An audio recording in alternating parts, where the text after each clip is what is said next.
Mesdames, Messieurs, bonsoir. Ravi de vous retrouver dans un nouveau numéro de Vision. Un rendez-vous spécial ce soir dans lequel on vous propose de revenir sur les derniers développements plutôt surprenants, il faut le dire, autour du conflit du Sahara occidental. Jamais le Maroc n'a été aussi esseulé dans ce dossier sur lequel il prétendait pourtant avoir la main haute il y a un peu moins de 6 mois. Le décret américain de l'ancien président Trump offrant une souveraineté illégale au Maroc sur le Sahara occidental n'a finalement pas drainé les soutiens internationaux espérés, mais serait en passe en plus d'être gelé par la nouvelle administration US qui se donne désormais du temps pour en réexaminer la teneur. Le Maroc s'est en outre empêtré récemment dans des crises diplomatiques violentes avec des puissances européennes comme Berlin et Madrid. Résultat, une résolution du Parlement européen vient de condamner Rabat pour sa diplomatie jugée agressive et son coup de force migratoire sur l'enclave espagnole Ceuta. L'Union européenne n'a d'ailleurs pas manqué l'occasion de réitérer sa position sur le Sahara occidental, dont le statut final reste donc à déterminer. On reçoit ce soir nos invités en mode virtuel. Je vous propose d'abord de recevoir M. Mostafa Adib, ancien officier de l'armée royale marocaine et militant politique. Nous le recevons ce soir à partir de Washington. Bonsoir Mostafa Adib. Merci d'avoir accepté notre invitation. Bonsoir madame et merci de m'avoir. Et puis nous avons également avec nous, à partir de Paris, maître Gilles Devers, avocat et représentant des intérêts du Front Polisario. Bonsoir maître. Bonsoir à tous, bonsoir à tous les amis. Merci d'avoir accepté notre invitation. Je vais commencer par vous, Mostafa Adib, avec Rabat qui enchaîne décidément les revers diplomatiques. Beaucoup ont relevé, ont constaté le changement de ton du Maroc dans sa diplomatie après le décret de Trump. Est-ce qu'on peut considérer que finalement le Maroc n'a finalement rien engrangé avec ce décret US qui est en passe d'être gelé probablement par la nouvelle administration américaine? Tout à fait madame, car la monarchie au Maroc, elle ne traite pas l'intérêt du peuple marocain et de ses voisins avec un œil intelligent et diligent. La décision de Trump n'était en fait qu'une simple déclaration et n'était pas un décret présidentiel parce qu'en l'argot on dit que c'est un décret présidentiel, mais en réalité c'était juste une déclaration qui n'engage personne. La législation aux États-Unis d'Amérique, elle se fait par deux voies, soit par des décrets présidentiels que le président signe, soit par des textes de loi qui émanent du Congrès. Le président a le droit de faire des déclarations, mais elles n'engagent personne. Elles n'ont pas la valeur juridique de loi, c'est-à-dire de acte ou de law. Une déclaration, elle n'engage que le président. C'est une déclaration d'intention. Alors Trump, il a juste dit qu'il avait l'intention de remettre la souveraineté du Sahara occidental au Maroc, plutôt à la monarchie marocaine. Il fallait qu'il s'en suive plusieurs décisions. Par exemple, l'établissement du consulat américain à Dakhla, aussi par voie de loi, car tout se fait par voie de loi ou de décret, comme je dis, des décrets présidentiels, chose qui n'a pas été faite durant l'administration Trump, et aussi la vente, par exemple, des armes drones, oui, ou du drone MQ-9B aux Marocains, ça n'a pas été fait. Donc l'administration Trump, elle avait fait cette déclaration. C'est un leurre qu'ils ont vendu aux Marocains alors qu'ils n'avaient même pas le temps de réaliser leurs intentions déclarées dans cette fameuse déclaration. Malheureusement, le régime marocain, il vend cette déclaration comme un acquis, comme quelque chose de juridique, de très fort, alors qu'il n'en est rien. Il n'en est absolument rien. Donc vous pensez que finalement ce décret n'a pas été productif pour la diplomatie marocaine? Tout à fait, tout à fait. Ils se sont fait avoir et ils ont l'administration marocaine ou la monarchie marocaine, ils ont dévoilé au public la normalisation qui existait déjà avec l'État d'Israël. Elle existait déjà. C'est juste qu'elle a été rendue publique. Mais en contrepartie, la monarchie marocaine, elle n'a rien eu en échange à part les échecs et les revers diplomatiques. Maître Gilles Devers, votre opinion sur ce décret de Trump, hein, qui n'a pas, je le disais, engrangé les victoires diplomatiques qu'espérait Rabat. Il y a l'ouverture du consulat américain à Dakhla qui est pour l'instant suspendu. Idem pour une autre promesse faite par Trump de la vente de drones armés pour le Maroc. Qu'est-ce qu'on peut en dire aujourd'hui de ce décret de Trump? Est-ce qu'il est en passe de disparaître? Du vent. Il est tout à fait clair que rien ne permet en droit international de reconnaître la souveraineté sur un autre pays.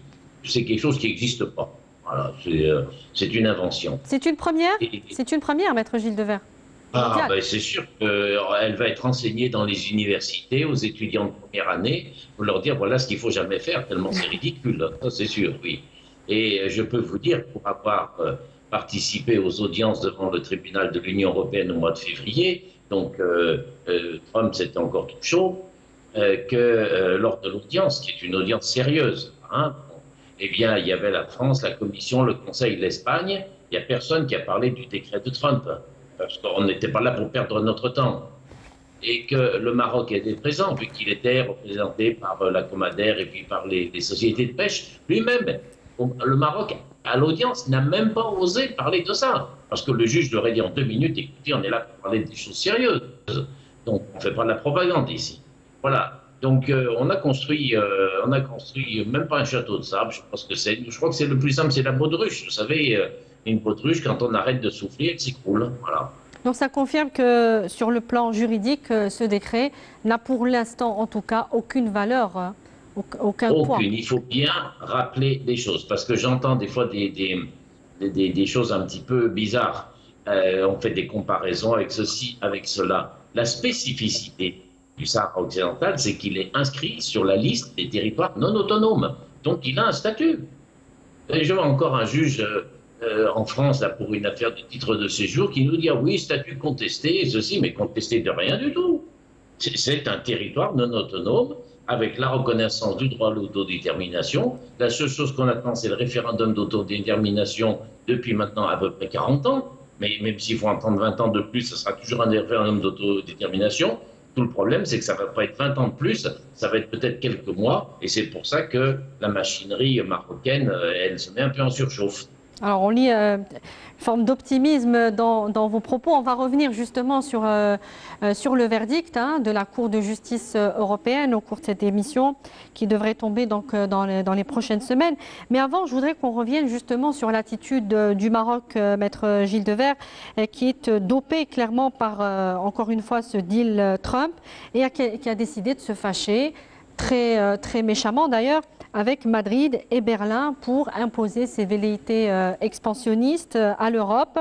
Pour quelles raisons la théorie marocaine ne passe plus en Europe, selon vous? Ben, je vais répondre vraiment d'un point de vue strictement européen, mais l'Union européenne, c'est ce que l'on appelle une communauté de droit. Donc celui qui ne veut pas rentrer dans l'Union européenne, il ne rentre pas. Celui qui rentre, il accepte des règles. Voilà, c'est comme une famille. Mais cette famille, il y a un grand chef dans la famille. C'est le tribunal. Voilà. Et quand le tribunal dit quelque chose, eh bien les enfants, ils écoutent. Voilà. Donc je m'excuse de dire que les enfants sont des États, que le tribunal c'est un père. Mais c'est une image. C'est une image pour dire que les États sont tenus par respecter les décisions de la Cour. Donc auparavant... Pas toujours, Maître Gilles Devers. Pas toujours. On verra d'ailleurs comment le Parlement européen a détourné le verdict de la Cour de justice de 2016 concernant justement le territoire du Sahara occidental. Oui, bien sûr, vous suivez ça de près. Mais ils essayent de contourner, mais ils ne peuvent pas affronter directement. Et quand ils essayent de contourner, ils disent quand même, il y a un arrêt de 2016 qui dit qu'il y a statut séparé et distinct. Et on fait un accord d'extension et le Maroc, pour ce qui est de l'accord de pêche, il a traîné 6 mois pour signer et le président des sociétés de pêche en Espagne, il fait une déclaration en disant ça nous ennuie parce que les bateaux n'y vont pas, mais il faut quand même bien comprendre, on lui demande de signer dans un acte international qu'il n'est pas souverain sur les eaux. Alors l'Europe, elle se protège et le Maroc qui gère les affaires comme il le veut, mais franchement, de la part d'un pays africain remettre son avenir entre les mains des pays occidentaux qui ont toujours exploité l'Afrique depuis 200 ans, eh ben c'est un sacré pari. Hein. Ouais. Alors, est-ce que c'est un tournant aujourd'hui, notamment cette résolution européenne? Les pays européens ont fait bloc autour de Madrid, notamment après la crise migratoire qu'a engendré Rabat.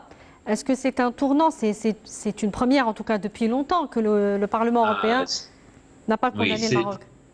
Oui, c'est un très beau tournant, et ce tournant, il nous amène vers un beau paysage. Vous voyez, parce que des fois, on pourrait faire un tournant qui nous amène dans un tunnel. Mais là, il nous amène un beau paysage. Pourquoi? Parce que c'est un revirement complet. On a vécu les négociations sur les accords antérieurs, et quand vous arriviez avec M. Sidati pour les Sahraouis, on nous regardait en disant bon, c'est des séparatistes, ça va, hein, c'est bon. Et là, il y a un changement absolument complet. Il y a des choses qui se sont passées. Et on est maintenant en début de mandat. J'attire votre attention sur ce point. Ouais. Le Parlement, il a 5 ans. Là, il y a 1 an qui est fait. Au bout d'1 an, sur 600 députés, il y en a 97 pour soutenir le Maroc. Eh bien, on va voir un bon mandat sahraoui. Monsieur Mustapha Adib, votre sentiment sur cette crise avec 2 puissances européennes, donc entre le Maroc et 2 puissances européennes, et puis la position du Maroc aujourd'hui est devenue intenable face à ses partenaires européens? Je ne peux que m'en réjouir, pour être honnête. Ça a tardé à venir, mais il était temps que la communauté internationale et européenne en principe, enfin en particulier, de se rendre à l'évidence que c'est un territoire, comme le disait Maître Devers, c'est une entité, c'est un territoire, c'est un État occupé par le régime marocain et pas par les Marocains, c'est par le régime marocain, parce que les Marocains eux-mêmes, ils sont occupés depuis 1912. Le fait que l'Union européenne a finalement décidé de reconnaître que le régime marocain était en train d'utiliser des enfants, était en train de violer ces traités qu'il avait d'abord avec l'Espagne concernant ce Melilla, parce que là, ce sujet aussi, il y a une confusion. Les gens, ils pensent que l'État marocain, il défend les frontières de ce Melilla parce que l'Union européenne lui remet des subventions pour faire le gendarme. Oui. Oui. Alors que c'est faux. Ce Melilla, le régime marocain, il doit protéger ses frontières. C'est par rapport à une ancienne convention, un traité qui date de 1860. Et ça s'appelle le traité de Ouadras. C'est un vieux traité où la monarchie marocaine, quand elle avait cédé les territoires entourant les ports de Sultan Melilla, c'était un sultan qui s'appelle Mohamed IV. Ce traité, il lui impose de protéger les frontières, de désigner un général ou un caïd pour protéger les frontières de Ceuta et Melilla. Sans contrepartie, vous voulez dire? C'était en 1860. En contrepartie, il reste au pouvoir. Le sultan, parce qu'il avait perdu une bataille à Tétouan, et c'était son frère qui avait signé ce traité au nom du sultan, parce que s'il ne l'aurait pas signé, comme aurait fait tout roi d'être roi, il ne doit pas céder, il devait continuer, c'est ou gagner, ou mourir, ou abdiquer. C'était les choix. Et actuellement, Monsieur Mustapha Adib, actuellement, est-ce que le Maroc perçoit une aide en contrepartie? Parce que le ministre des Affaires étrangères marocain, Bourita, l'a reconnu, a dit que le Maroc percevait une aide effectivement en contrepartie de la surveillance des frontières avec Ceuta et Melilla. Oui, tout à fait, madame. L'État marocain reçoit annuellement des dons de l'Union européenne pour protéger les frontières, mais c'est plutôt les frontières maritimes et pas terrestres avec Ceuta et Melilla. Et ça, c'est une somme d'argent que les Marocains ne font pas et que juste la monarchie utilise pour ses propres intérêts. Et en plus, je me réjouis aussi parce qu'enfin, l'Union européenne a commencé à savoir qu'il y a des enfants maltraités au Maroc. On n'oubliera jamais que le fait de jeter des enfants à la mer, on l'a vu sur plusieurs chaînes télévisées, ce n'est pas nouveau et ça ne choque pas les Marocains. C'est ça le malheur et c'est ça ce ce qui est vraiment malheureux. Ça a commencé à choquer les Européens, mais il faut se souvenir que le Maroc, c'est devenu un État de tourisme sexuel. Aujourd'hui, il y a de la pédophilie au Maroc, et on se souvient tous d'un certain Daniel Galvin, un Espagnol, qui avait été arrêté pour avoir abusé d'une douzaine de mineurs africains, et qui, en fin de compte, il a été gracié par le roi. Alors qu'il était condamné jusqu'à 12 ans de prison, et le roi l'avait gracié après 2 ans de prison. Et les gens, ils n'ont pas été choqués. Je ne peux que me réjouir de voir enfin faire prévaloir le droit et les déclarations universelles. Qu'il y ait une réaction. Maître Gilles Devers, cette résolution européenne, donc elle marque la désapprobation tout simplement de l'Europe contre ce qu'a perpétré donc récemment le Maroc avec, on le disait, ce coup de force migratoire. La France reste aujourd'hui un soutien indéfectible du Maroc dans ce dossier. Mais est-ce que Paris peut tenir longtemps cette position avec presque l'ensemble du bloc européen qui est aujourd'hui très fâché contre Rabat? Vous savez, à Paris, il y a un calendrier particulier. C'est l'élection présidentielle qui a lieu l'an prochain. Et je pense que la France aimerait mieux que ça tienne en un an. Voilà. Donc, on verra que le jugement viendra, les jugements de jugement. Et on verra bien ce qui sera jugé, on verra ce qu'il y a en droit, on verra tout cela. Mais on est sur une politique qui est simplement de gagner du temps. C'est-à-dire que la France soutient le Maroc, c'est bien, mais il y a un débat juridique. La question, c'est n'importe quoi dans ce débat. La Cour dit que c'est un territoire distinct et séparé. Elle dit qu'il faut le consentement du peuple. Et qu'est-ce que l'on fait là-dessus? Le peuple s'est exprimé, le peuple il demande un référendum. Donc on peut gagner du temps quand on est la France, quand on est membre permanent du Conseil de sécurité, quand on a une certaine puissance en Afrique, on peut gagner du temps. Mais en course, vous savez, il ne faut pas se tromper. C'est en fait une démission du gouvernement français. Les seuls qui sont réalistes, ce sont les gouvernements espagnols et allemands et italiens. Je dirais aussi, il y en a beaucoup d'autres qui font comprendre au Maroc, attends, il se passe des choses. Alors que la France fait un peu d'anesthésie. Et elle dit, oui, je te soutiens, je soutiens, je soutiens. Et tout ce qu'elle fait, c'est qu'elle fera les recours juridiques qui sont nécessaires et elle démissionne de sa responsabilité pour transférer la décision au juge. C'est un cas, là encore, flagrant qui sera étudié dans les universités d'un pouvoir politique qui démissionne de ses responsabilités pour les transférer à la justice. Est-ce que le Maroc, selon vous, peut échapper encore une fois à des sanctions? Parce qu'on attend, apparemment des sanctions qui devraient tomber et Rabat dit compter sur le verdict de la Commission européenne qui pourrait être plus clément. Qu'est-ce que vous en pensez? Je serais beaucoup plus prudent sur le fait que la Commission puisse prononcer des sanctions. On verra.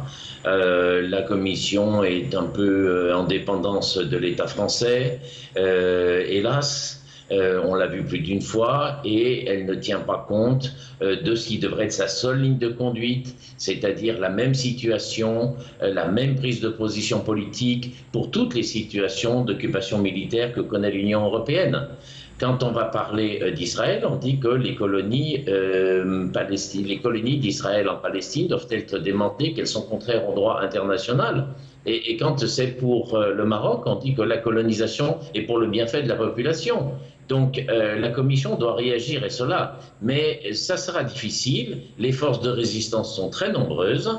Et il y a des relais très impliqués, donc ça sera une bataille qui est compliquée. Maintenant, s'ils veulent prononcer des sanctions, on en tiendra compte, et ça sera, ma foi, une chose intéressante. Mais ce qui est certain, et moi c'est toujours le mandat que j'ai reçu des dirigeants sahraouis, c'est on compte sur nous-mêmes, le peuple est uni. Il a une ligne de conduite depuis maintenant 60 ans et uni sous son commandement et avec l'appui de l'armée, il maintient sa seule logique qui est de dire l'application du droit international. Les Sahraouis comptent sur eux-mêmes. Ouais. Ce qui vient, c'est du bonheur par surcroît. Mais la force, c'est l'unité du peuple sahraoui.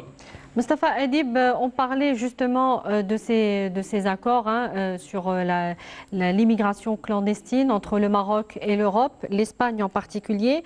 On dit qu'aujourd'hui, l'Europe devrait reprendre ce dossier, l'Espagne en particulier devrait reprendre ce dossier de la migration du Maroc et imposer l'agence Frontex au niveau de Ceuta et Melilla, c'est-à-dire retirer cette responsabilité au Maroc et donc, par voie de conséquence, ne plus verser cette aide au Maroc. Qu'est-ce que vous en pensez? Est-ce que vous pensez que justement l'Europe va tourner le dos dans ce sens-là au Maroc?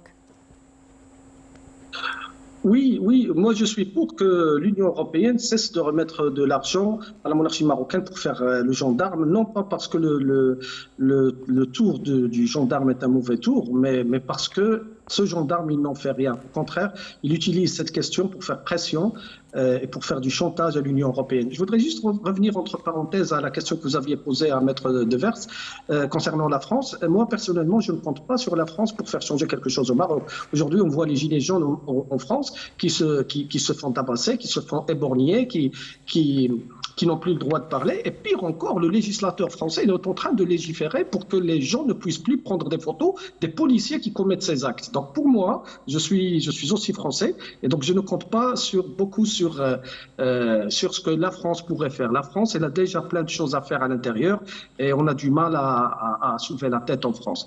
Par rapport à l'Union européenne en entier, oui, Madame Samia, je suis d'accord pour que cette aide-là ne soit plus versée au Maroc et que, enfin, les politiques étrangères, enfin l'Union européenne, enfin toutes les instances internationales puissent se rendre compte que ce régime est en déclin, il n'est plus valide, il ne vit plus son temps, il ne vit plus le 21e siècle. Il est temps de faire une république au Maroc et de laisser les Marocains se décider. Et dans ce cas-là, nous n'aurons plus besoin de cette aide que nous verse l'Union européenne parce que nous n'aurons plus d'immigrés ou de jeunes qui vont vouloir sortir en Europe pour prendre aux Européens leur emploi, alors que nous avons des richesses, nous avons plein d'emplois à créer au Maroc. Et du coup, oui, je suis d'accord pour que, comme je disais, pour que cette aide soit suspendue. Très bien. Maître Gilles Devers, on revient donc aux intérêts du Front Polisario que vous représenterez et que vous représentez actuellement, notamment au niveau de la Cour de justice européenne. Le Parlement, je le disais, n'a pas toujours été aussi dur avec le Maroc. Il a contourné, on le disait en 2019, le verdict de la Cour de justice européenne et il a contesté aussi avec la Commission européenne et le Conseil européen donc la recevabilité du recours introduit par le Polisario. Est-ce que ce sont des arguments qui seront valables lors du verdict? On dit même que le Polisario ne serait pas l'unique représentant du peuple sahraoui. Là, ce sont des questions qui sont au cœur de notre procès. Ouais. Et j'ai beaucoup de respect pour le travail des juges. Nous aurons le délibéré peut-être au mois de juillet, peut-être au mois de septembre. Ça ne devrait pas attendre plus. Oui. Donc je vais bien me garder de dire la Cour va juger ceci ou la Cour va juger autre chose. Et quel est votre sentiment, Maître Gilles Devers? Mais évidemment, je vous donne mon sentiment. Mon sentiment, c'est que déjà, pour ce qui est du Parlement européen, le vote qu'il y avait eu à l'époque, c'était un vote sur commande. Les parlementaires d'époque n'ont jamais su ce qu'ils avaient voté. J'ai assisté au vote, c'était fait comme cela, c'était un vote sans débat. Et auparavant, il y avait eu une demande qui avait été faite de dire il y a peut-être un problème de droit, donc on va demander un avis à la Cour préalable. Ça a été refusé. Donc c'est des gens qui ont voté à l'aveugle. Ils ne savaient même pas le soir même que ce qu'ils avaient fait. D'ailleurs, à tel point que quand il y a eu la procédure, là j'apporte une petite rectification, quand il y a eu la procédure devant le tribunal de l'Union européenne, c'est au recours que nous avions formé au nom du Front Polisario. Le Parlement a été invité à participer en disant tu as fait un vote, viens défendre ton vote. Ils ne sont pas venus. Alors, oui. Qu'est-ce que c'est leur conviction?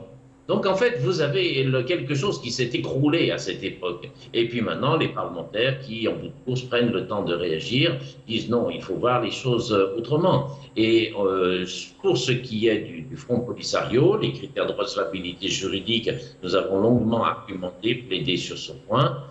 Nous verrons bien ce que dira la Cour, mais moi ce que je vois, en tout cas pour revenir de Bruxelles ces jours-ci, c'est que beaucoup de parlementaires se disent eh bien, dans cette région, finalement, le pôle de stabilité, c'est le Front Polisario. Oui. Depuis 40 ans, qu'est-ce qu'il fait? Il appelle à l'application du droit. Quand il y a une difficulté, qu'est-ce qu'il fait? Il agit en justice. Et quand il y a des décisions de justice, qu'est-ce qu'il fait? Il demande à ce qu'elles soient appliquées. Et dans la discussion, il reste courtois, il n'y a pas de menace. Vous n'avez pas de Sahraouis qui soient impliqués dans des affaires ici, là ou ailleurs. Et quand le Maroc a violé le territoire sahraoui, à Ben Gherad, ils ont dit oui, effectivement, maintenant il n'y a plus de cessez-le-feu, donc on entreprend des opérations militaires, mais on le fait avec le discernement, avec beaucoup d'explications. Donc le pôle de stabilité, c'est le Front Polisario. Et les réactions que l'on voit de la partie marocaine ne sont pas au niveau d'un État. Oui. Donc je crois que ces événements-là sont de nature à conforter vis-à-vis de la Cour la position du Front Polisario, qui est pas simplement un mouvement indépendantiste ou séparatiste, comme la France française aime bien le dire, mais qui est un acteur majeur de la région, qui est tout à fait en mesure de tenir le territoire et la mer, qui aura toutes les compétences pour le faire et qui sera un interlocuteur stable, raisonnable, comme il l'a toujours été. Maître Gilles Devers, pour revenir sur ce procès en cours, je rappelle qu'il concerne l'accord de libre-échange entre le Maroc et donc l'Union européenne, l'accord de pêche et commercial. Mais qu'en est-il des autres formes de partenariat dans les territoires sahraouis occupés avec des filiales d'entreprises activant notamment dans le domaine énergétique, par exemple, comme on a pu le voir avec une filiale française, d'une entreprise française assez connue, et qui est en train d'installer un câblage important qui ira alimenter d'ailleurs le réseau européen. In fine, qu'est-ce que vous faites sur ce type d'affaires? Vous savez, nous travaillons en parfaite collaboration avec la direction politique et militaire, et qui nous expliquait ce que c'était que la guerre de commando et ce qu'était que la guerre minoritaire, quand en face de vous, vous avez en troupes, en armes, en argent, quelqu'un qui est surpuissant. Il n'y a pas beaucoup de balles, il n'y a pas beaucoup de munitions, il faut qu'elles soient tirées au bon moment et qu'elles aient la bonne cible. Et donc nous faisons la même guérilla juridique, nous avons les mêmes moyens. Nous sommes représentants d'un peuple qui est inscrit dans l'histoire et qui n'a pas les moyens de l'État. Donc nous ne pouvons pas tout faire. Ce qui fait que pour le moment, on centralise sur la question européenne parce que nous disons, et nous ne sommes pas démentis dans les 3 décisions de justice que nous avons déjà obtenues sur la terre, sur la mer et sur l'air, que cette Cour est un pôle extrêmement raisonnable pour dire le droit international. Et nous poursuivons cet effort. Mais dès que nous aurons, et espérons, les bonnes nouvelles que nous attendons, on verra bien jusqu'où ça ira. Mais je ne vois pas du tout la jurisprudence baisser. On a passé un seuil en 2016, on ne peut pas baisser, on peut simplement mettre quelques échelons de plus. On verra jusqu'où. Dès que nous aurons bien établi la recevabilité du Front Polisario comme sujet de droit international, si nous arrivons à la faire admettre à Luxembourg, elle sera valable, la Cour de Luxembourg. Ouais. Elle sera valable le lendemain dans les 27 pays de l'Union européenne. Ouais. Et elle fera forcément boule de neige. Ouais. Et à ce moment-là, nous aurons toute possibilité pour frapper Transavia, qui fait de la provocation avec les lignes aériennes, pour frapper la compagnie espagnole qui fait de même, pour les grandes entreprises qui installent leurs équipements et qui font ces investissements lourds, et de la même pour le phosphate et pour les exportations de sable. Donc tout ça, c'est extrêmement prêt. Mais pour le moment, nous sommes sur une stratégie juridique et qui est en même temps un peu militaire, qui consiste à faire une base, et de cette base, ensuite, nous pourrons tirer. Donc, soyez sûrs que nous tirerons et nous viserons les gros, nous viserons les plus importants. Donc, d'où l'importance de gagner ce procès, hein, particulièrement. Voilà. Mais les Sahraouis savent que c'est de leur effort que ça viendra. Ouais. Donc, les groupes, dès que nous aurons la recevabilité, et je pense que ça devrait se faire, eh bien, on écrira au groupe et il va falloir qu'ils choisissent. Soit ils payent, soit ils sont combattus. Mais la spoliation, c'est 1 milliard. 1 milliard chaque année. Ouais. Et l'Union européenne va également aura un recours en responsabilité parce qu'il faut qu'elle rende l'argent. C'est de l'argent sahraoui qui doit aller remplir la caisse du trésor public sahraoui. Mustapha Adib, je voudrais votre commentaire sur justement les conséquences que pourraient avoir ou que vont avoir, selon Maître Gilles Devers, à long terme, l'arrêt de l'exploitation par le Maroc des ressources du Sahara occidental. Qu'est-ce que cela peut avoir comme conséquence sur la monarchie marocaine? Ces annulations, en fait, l'annulation de ces projets et de ces partenariats avec l'Europe. Alors, c'est clair qu'avec le gain de tous ces procès ne peut être que bénéfique aussi bien pour le peuple sahraoui que pour le peuple marocain. À mon avis, ils ne resteront pas noir sur blanc dans les tiroirs, toutes ces décisions de justice. Elles vont un jour ou l'autre passer à l'application et à l'exécution, notamment dans un monde où la moralisation, où la transparence des relations publiques et des relations internationales est de plus en plus accrue. Aujourd'hui, il y a moins de corruption entre les chefs d'État, il y a moins de corruption. Ça existe, mais il y en a moins. Donc je pense que ça va être appliqué, toutes ces décisions de justice dont le peuple sahraoui se bat et dont je remercie infiniment Maître Devers. Le jour où ce sera appliqué, à mon avis, la monarchie au Maroc, elle va chuter. Il y aura une chute du régime. Et c'est d'ailleurs pour ça que le régime s'y attache bec et ongle et ils y met tous ses moyens, toutes ses ressources, tous ses suppôts et relations à l'international. Parce qu'il sait que la fin de son occupation sur le territoire du Sahara occupé, du Sahara occidental, est équivaut à sa disparition. Aujourd'hui, le régime, il a misé sur cette question du Sahara. Il en a fait son combat de vie, il en a fait son pilier. Ça serait vraiment la fin du régime. C'est pour ça qu'il corrompt, c'est pour ça qu'il ment. Il ment carrément le régime. Par exemple, pour ces exercices d'African Lion, l'exercice de Oui. le lion africain, le régime, on voit il essaye de dire aux gens que l'exercice il se passe au Sahara occidental, Oui. alors que l'exercice il ne se passe pas au Sahara occidental. Ça a été nié par l'Africom et par de hauts responsables américains. Hein. Oui, tout à fait. Oui. Ils l'ont fait à 3 reprises. Ça veut dire que chaque fois que les Marocains ils disent oui, on va le faire au Sahara occidental, les Américains ils vont faire des exercices et des tirs réels sur le territoire du Sahara. Eux, ils disent bien sûr le Sahara marocain. Ils disent sur le Sahara marocain, mais à chaque fois, c'est soit l'Africom, soit le Pentagone. Le Pentagone, parfaitement. Oui. Oui, chaque fois, ils sortent et ils précisent que c'est à Guir-Bouilly, qui ne fait pas partie de la zone du Mhebes, Oui. parce que le Mhebes, c'est une zone militaire qui se trouve sur le Sahara occupé. Alors que Guir-Bouilly, elle se trouve aux alentours de Zak, qui n'était pas occupé par les Espagnols et qui a toujours été marocain. Mais le régime, pourquoi il ment? C'est justement parce qu'il sait que la fin de son occupation sur le territoire du Sahara est équivaut à sa disparition. Alors, quelle est l'opinion de la rue marocaine concernant justement cette actualité et ce comportement brutal au niveau de sa diplomatie, la diplomatie marocaine? Quelle est l'opinion marocaine aujourd'hui? Alors, comme j'ai toujours dit, au Maroc, malheureusement, on n'a plus d'opinion publique. Elle a été déchiquetée, elle a été anéantie. Le Marocain, il peut dire la chose et son opposé, malheureusement. Mais si on se rapproche de plus près des Marocains et qu'on leur tire la langue, comme on dit, pour qu'ils parlent, eh ben, il y a un ras-le-bol généralisé. Il y a un appauvrissement de l'illettrisme, de l'analphabétisme, de la corruption.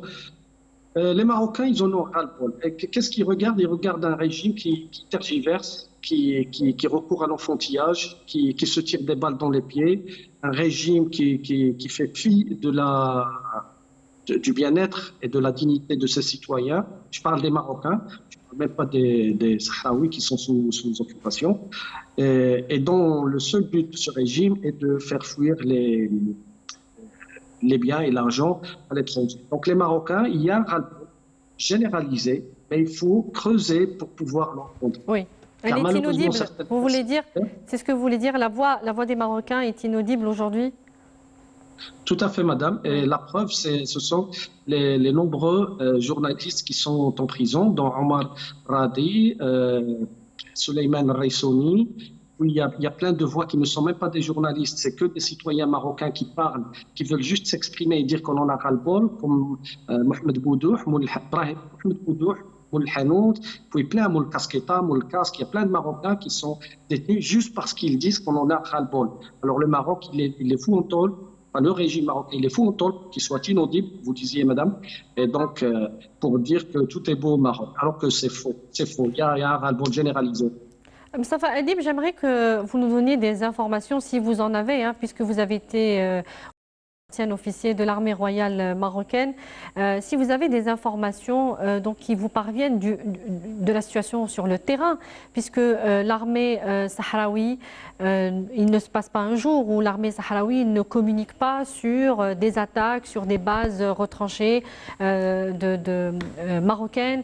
Il y aurait même, selon les communiqués sahraouis militaires, hein, des morts, des blessés, des dégâts matériels. Est-ce que vous avez des informations sur cette guerre qui est complètement cachée par le Maroc? Oui. Alors, les militaires marocains déployés au sud, que ce soit au mur ou les bases arrières, ils ont le moral en dessous du zéro, parce qu'ils voient qu'ils sont à la merci des attaques du peuple sahraoui. Ils ne sont soutenus par personne, même pas par leur régime, parce qu'ils voient que leurs anciens, ils sont en train de dormir sur du carton dans les rues de Rabat. Les familles des militaires prisonniers, anciens détenus, prisonniers de guerre, même si le régime marocain ne les a jamais reconnus en tant que tels, mais ces anciens rescapés ou leurs familles, ils peinent à se soigner.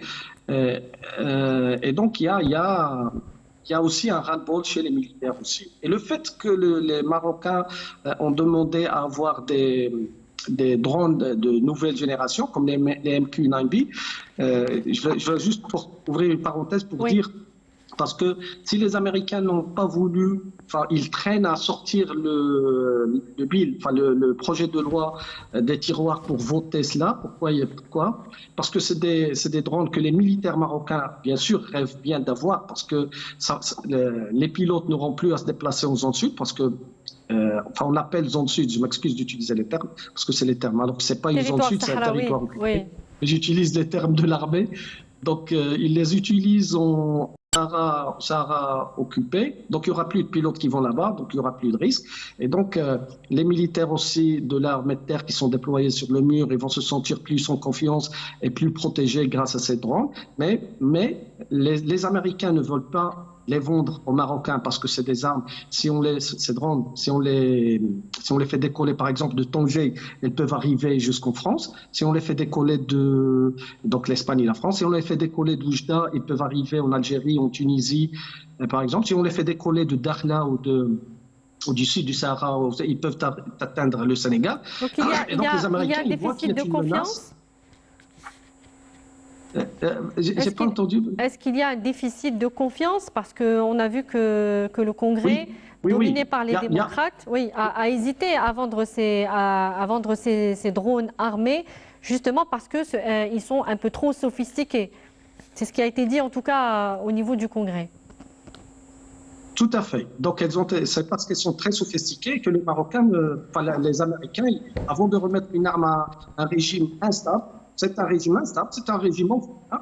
Et donc, il faut savoir qu'on ne peut pas sacrifier, les Américains ne vont pas sacrifier leurs partenaires et leurs alliés en remettant des armes aux Marocains. Aussi, il y a aussi l'aptitude des Marocains et leur capacité à gérer cette technologie, parce que c'est des technologies téléguidées, donc où intervient les faisceaux hertziens, Internet, enfin plein de réseaux, plein de maillons dans cette chaîne. Oui. Et on sait qu'avec les cyberattaques, on peut faire plein de choses. On peut faire dévier un avion, on peut faire échouer sa mission ou le rediriger vers une autre cible. Et donc les Marocains, ils ne sont pas encore prêts pour gagner, pour pouvoir avoir cette dotation. Mais le point sur lequel je voulais parler, ça arrange aussi le régime marocain, la monarchie marocaine, ça l'arrange aussi de ne pas avoir ce genre de drone. Pour quelle raison ? Ça peut paraître un peu bizarre.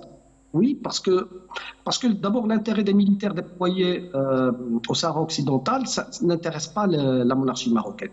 La monarchie marocaine, elle a toujours eu peur de l'armée. La preuve, c'est par exemple dans la défense aérienne du territoire marocain, nous n'avons pas d'anti-aérien. L'anti-aérien de la défense aérienne du territoire, comme c'est le cas d'ailleurs en France, c'est la défense aérienne du territoire qui a les missiles qui peuvent intercepter les aéronefs rentrant illégalement dans un territoire ou qui les menacent.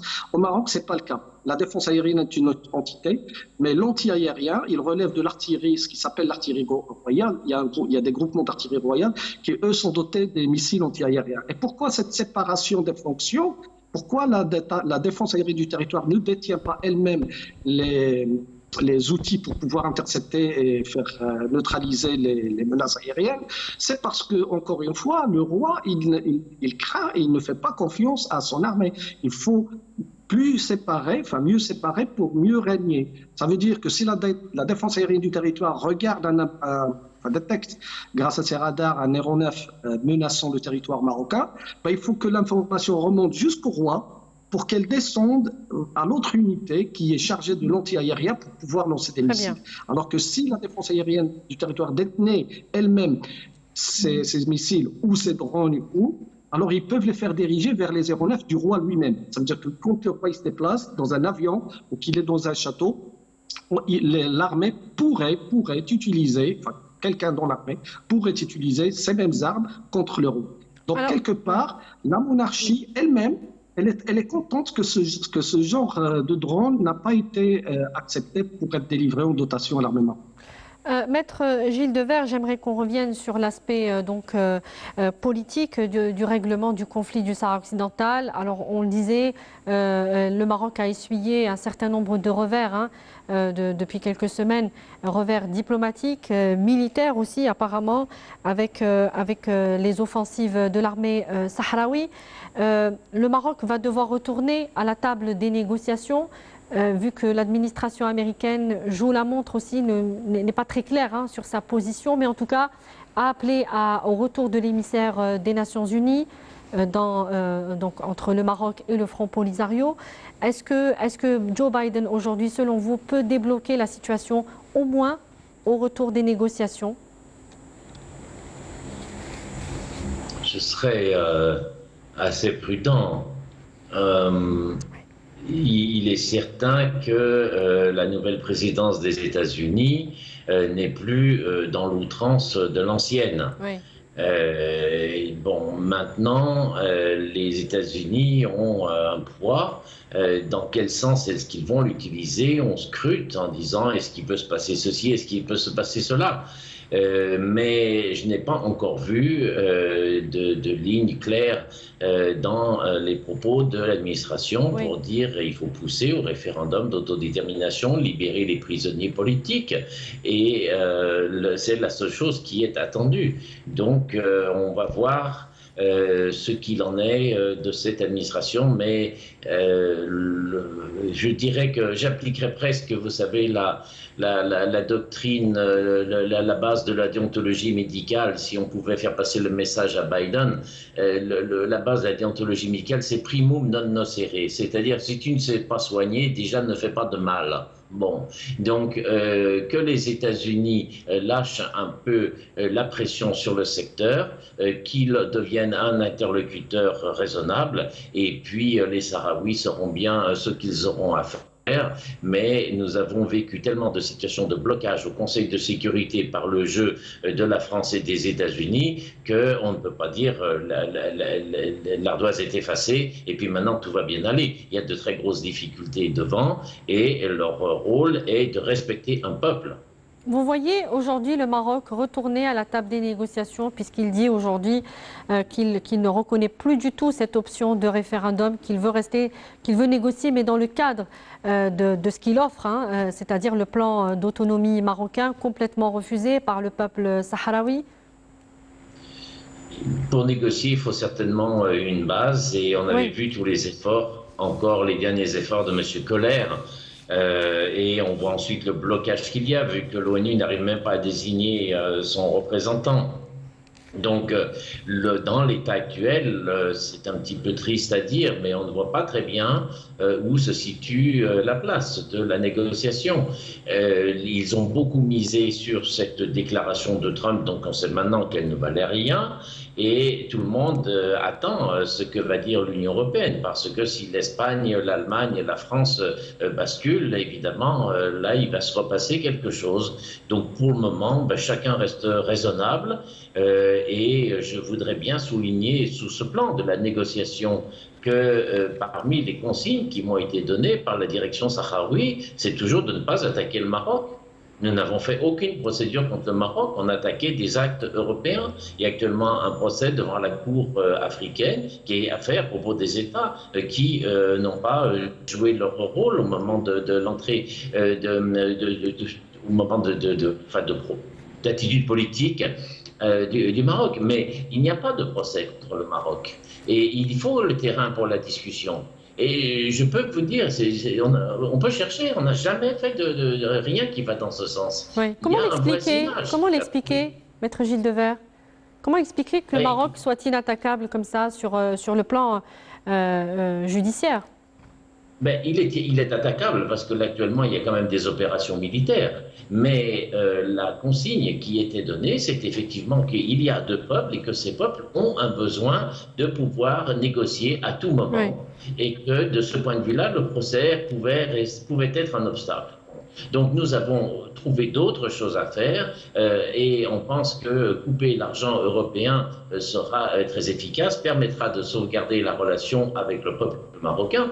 Mais vous savez, je vais vous dire une chose, c'est qu'on n'a que des amis au Maroc. Et je vais même vous dire qu'il y a des avocats du Maroc qui m'ont fait un cadeau, c'est-à-dire qui m'ont envoyé une robe d'avocat. Et quand je vais plaider pour le peuple sahraoui au tribunal de l'Union européenne, j'ai sur moi une robe qui vient du Maroc. Quel est le message? C'est un petit peu ironique. Mais oui, vous savez, chez les robes d'avocat, elles se ressemblent toutes. Ouais. Mais si j'ai une expertise, on pourra voir qu'au Maroc n'est pas une robe française, c'est une robe du Maroc. Et l'avocat du Front Polisario, il a une robe marocaine parce qu'il n'a que des amis au Maroc. Et l'avenir, il se fera avec les Marocains, avec les Algériens, avec les Sahraouis, quand on sera débarrassé de tous les colons. Très bien, merci Maître Gilles Devers. Je reviens à vous pour un dernier mot, Monsieur Mostafa Adib. Est-ce que vous voyez le Maroc revenir à la table des négociations? Est-ce que ça peut lui coûter en termes de légitimité face à son peuple à qui il promet ce Sahara marocain, cette thèse du Grand Maroc? Est-ce que vous le voyez aujourd'hui retourner à la table des négociations si la situation devait aller dans ce sens? Oui, moi je vois très bien le régime marocain essayer de refaire le même tour qu'il avait fait durant les années 90 à l'ONU. Ouais. Contre le Premier ministre de l'époque, il avait déclaré que le Maroc était d'accord pour l'autodétermination et d'un cessez-le-feu unilatéral. Donc, mais c'était sous quel ciel il avait fait, mais c'était sous le ciel de la guerre et du harcèlement militaire que le peuple sahraoui faisait à l'armée marocaine. Donc c'est sûr, moi je vois que le régime, il prépare encore cette carte pour faire drainer, pour faire reporter les échéances. Par contre, je suis contre que le peuple sahraoui revienne à la négociation avec un régime qui a prouvé maintes fois qu'il n'était pas sérieux, qu'il n'était pas digne de traiter homme à homme avec lui. Les Sahraouis sont sous occupation depuis 45 années, spoilement de leurs richesses, séparation des familles, déportation. Ils ont essayé. Pardonnez-moi, vous pensez que le peuple sahraoui doit rester dans une logique de guerre pour acquérir quelque chose, pour arracher quelque chose?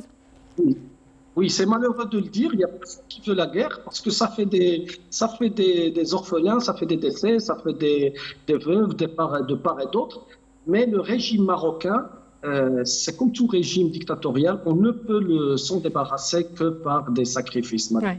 Maître Gilles Devers, un dernier mot là-dessus. Est-ce que vous pensez que les Sahraouis qui disent vouloir retourner négocier s'il y avait une base sérieuse, sur quoi ils pourraient négocier? Qu'est-ce qui pourrait les convaincre d'y retourner eux aussi? Je pense là encore les démarches seront très progressives parce que, vous savez, si vous prenez le thème il y a un conflit, il faut négocier, c'est presque une incantation. Regardez pour les Sahraouis, regardez pour les Palestiniens, il faut négocier, mais on négocie quoi et sur quelle base? Bon. Oui. Donc on verra bien si il y a la porte est ouverte pour négocier avec les Marocains. À tout moment, il n'y a aucun préalable, il n'y a aucune condition qui a été fixée, et ça c'est le point de vue sahraoui qui est extrêmement bien connu. Mais si nous nous plaçons dans l'hypothèse que nous allons marquer des points devant le tribunal de l'Union européenne et que les accords sont remis en cause, eh bien, il y aura une négociation sahraoui. Oui. Et cette négociation sahraoui, elle aura lieu avec les responsables européens. Et elle traitera du territoire, qui est un territoire sahraoui, qui n'est pas un territoire marocain. Oui. Et donc, je pense que l'amorce de la négociation va se faire ici. Maître Gilles Devers, je rappelle que vous êtes avocat et vous représentez les intérêts du Front Polisario. Merci d'avoir répondu à nos questions ce soir. Merci à vous, plaisir de vous retrouver. Merci à vous aussi, Mostafa Hadi. Vous étiez avec nous à partir de Washington. Je rappelle que vous êtes ancien officier de l'armée royale marocaine et militant politique. Merci beaucoup d'avoir été parmi nous. C'est un plaisir. Merci à vous aussi. J'ai bientôt d'inviter de temps en temps. Merci à vous également de nous avoir suivis encore une fois. Je vous donne rendez-vous dès jeudi prochain. Je vous souhaite une excellente suite des programmes sur notre chaîne. Bonsoir.